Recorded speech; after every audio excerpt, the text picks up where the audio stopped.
Assalamualaikum warahmatullahi wabarakatuh. Di sini saya ingin menjelaskan tentang anarkisme. Apa sih anarkisme itu? Seringkali kita mendengar kata anarkisme dalam beberapa kesempatan. Ketika mendengar kata anarkisme, mungkin kita langsung terbayang dengan sebuah tindakan kekerasan, terbayang suatu kelompok yang menebarkan keonaran, kehancuran, yang merugikan pihak lain. Lantas, apakah benar arti anarkisme seperti itu? Sebelum ke pengertian, kita pahami dulu arti kata anarki.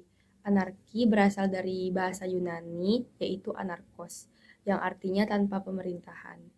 Sedangkan anarkis adalah penganut paham anarki.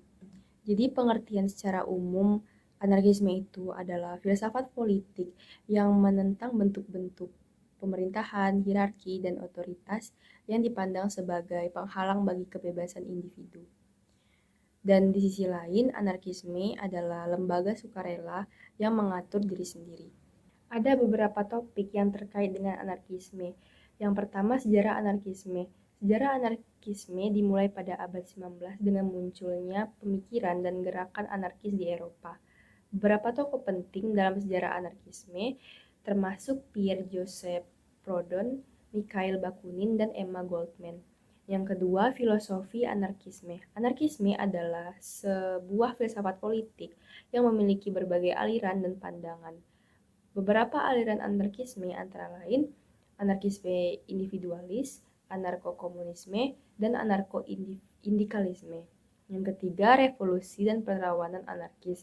Anarkisme sering dikaitkan dengan aksi-aksi perlawanan dan revolusi yang dilakukan oleh para anarkis. Contohnya adalah gerakan revolusi Spanyol pada tahun 1936. Jadi dapat disimpulkan bahwa anarkisme adalah paham yang menginginkan kebebasan individu tanpa adanya negara yang mengatur. Kebebasan individu dan masyarakat. Anarkisme mengutamakan kebebasan pada individu dan juga masyarakat dari otoritas dan juga pengendalian dari pemerintahan maupun institusi lainnya. Oleh karena itu, anarkisme sering diasosiasikan dengan gerakan-gerakan yang menentang kapitalisme dan juga negara. Selanjutnya, kekerasan dan non-kekerasan. Beberapa kelompok anarkis memilih taktik kekerasan sebagai cara untuk mencapai tujuan mereka, seperti dengan menyerang suatu perusahaan maupun institusi lainnya. Namun, ada juga beberapa kelompok anarkis yang memilih cara non-kekerasan, seperti melakukan aksi mogok kerja dan demonstrasi damai. Selanjutnya, pengaruh anarkisme terhadap gerakan sosial. Anarkisme telah banyak mempengaruhi berbagai gerakan sosial, seperti feminisme, lingkungan hidup, dan hak asasi manusia. Anarkisme juga menjadi inspirasi bagi sebuah gerakan-gerakan alternatif lain yang menolak sistem yang sudah ada dan mencari organisasi yang lebih egaliter dan juga partisipatif. Lalu, apa beda antara anarkis dan juga anarkisme? Anarkis dan anarkisme merupakan dua hal yang berbeda, meskipun sering terikat erat di dalam konteks politik. Nah, berikut ini adalah penjelasan lebih lanjut mengenai perbedaan anarkis dan juga anarkisme. Anarkis merujuk pada suatu individu yang menganut ideologi anarkisme yang menentang bentuk-bentuk pemerintahan, hierarki, dan juga otoritas. Anarkis dapat memilih untuk mengikuti aliran-aliran tertentu ataupun memiliki pandangan sendiri yang unik dan tidak terikat pada aliran tertentu. Anarkisme adalah sebuah filsafat politik yang menentang bentuk-bentuk pemerintahan, hierarki, otoritas, dan menekankan pada kebebasan individu dan masyarakat. Anarkisme memiliki berbagai pandangan dan juga aliran, seperti anarko-komunisme, anarko-sindikalisme, dan anarkisme individualis.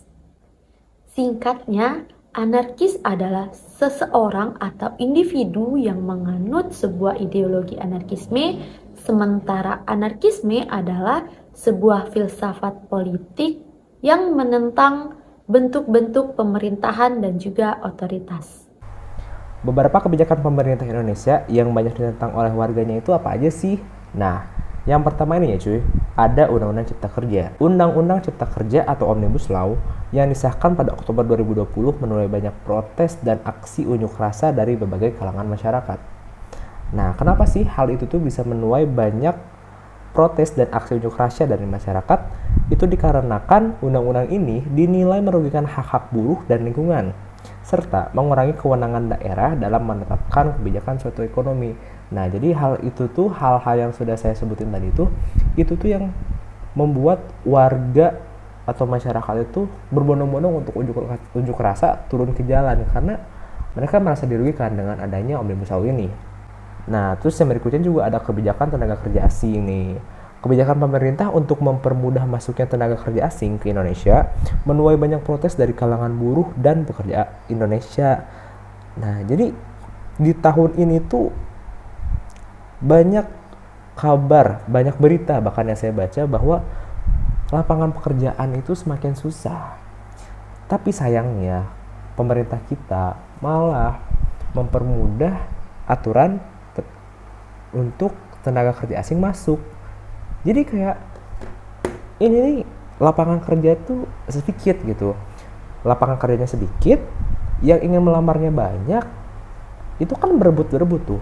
Udah merebutan, belum tentu dapat ditambah sama kerja asing gitu. Oke lah, kita anggap tenaga kerja asing itu pasti orang mikirnya itu tenaga kerja asing itu lebih superior dibandingkan gitu, tapi nggak juga cuy. Tenaga kerja lokal tuh tidak seburuk yang kita kira. Jadi agak disayangkan bila pemerintah Indonesia mengesahkan kebijakan ini mempermudah tenaga kerja asing. Semakin susah lah warga Indonesia, dan ini juga menjadi pemicu masyarakat untuk unjuk rasa. Lalu yang berikutnya itu ada kebijakan subsidi BBM. Kebijakan pemerintah untuk menghapus subsidi BBM juga menuai banyak protes lagi ya, terutama dari kalangan masyarakat yang kurang mampu. Kebijakan ini dinilai memberatkan beban hidup masyarakat karena harga BBM yang lebih tinggi.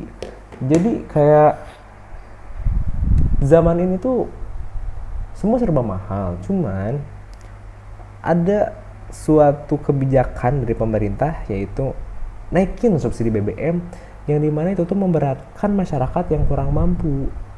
Udah mah harga pokok mahal, apa-apa mahal, ditambah dengan kenaikan subsidi BBM, itu yang membuat masyarakat Indonesia menjadi chaos, susah gitu.